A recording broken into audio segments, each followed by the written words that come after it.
ku ekaay maalin dhaweetana aad baarlamaanka joogteen oo waa la kordhiyey aan la dhihin baarlamaanka anagu waxaan aaminsanaynay inuu noo xirmay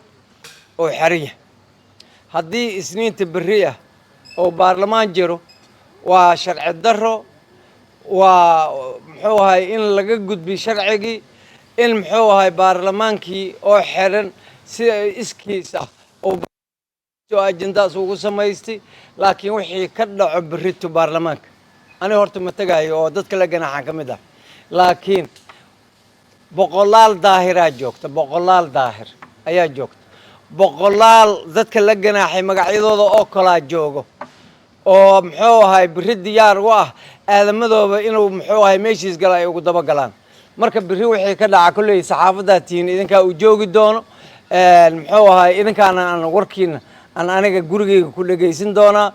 anigu waxaan aaminsanahay baarlamaanka inuu xirmay berri wixii baarlamaankaas isku yeeridiisana ay tahay wax qalada